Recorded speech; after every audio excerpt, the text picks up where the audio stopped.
gancang geraha rudang wancina dunan janji geus datang lempang-lempang dina jalan kasalamatan mapaka welas asih Gusti nu taya bandingan.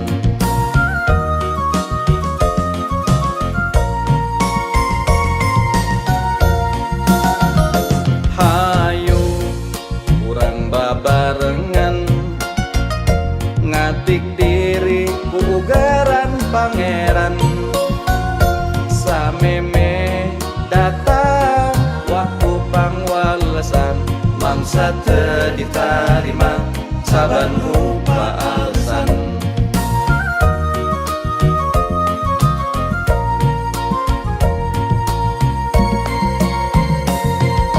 Rizkina siti rupa jelema geus dikurat ku Gusti Allah di zaman ajalina.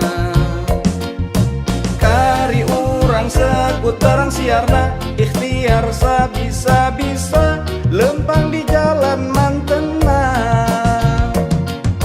Beunghar jeung fakir ngan ukur sebutan hakikat kabeh ujian keur sakur jalma nu iman. Ponnya gitu deui sehat jeung gering taya liang dipepeling sangkan jelema areling. Muntang ka Allah Gusti Zatmu Maha Rahman nyawang milang bekal diri mangsa keur mulang. Muntang ka Allah Gusti Zatmu Maha Rahman nyawang milang bekal diri mangsa keur mulang.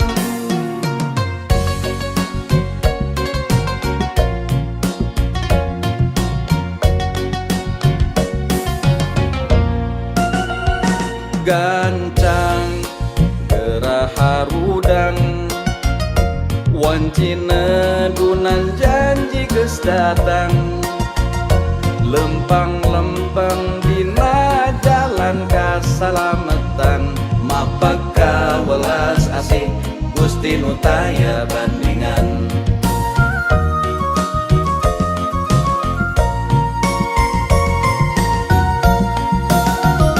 Hayu urang babarengan ngatik diri ku ugaran pangeran sameme datang waktu pangwalesan mangsa teu ditarima saban rupa alasan.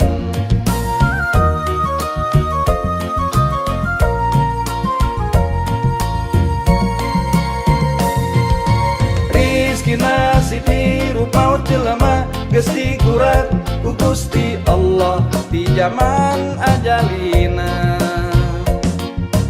Kari urang seputarang siarna ikhtiar sabisa-bisa lempang di jalan mantena.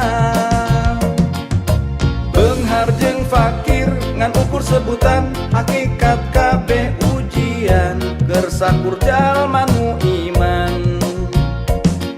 Ponnya gitu deui sehat jeung gering taya liang dipepeling sangkan jelema areling. Muntang ka Allah Gusti Zatmu Maha Rahman nyawang milang bekal diri mangsa keur mulang. Muntang ka Allah Gusti Zatmu Maha Rahman nyawang milang bekal diri mangsa keur mulang. Nyawang milang bekal diri mangsa keur mulang.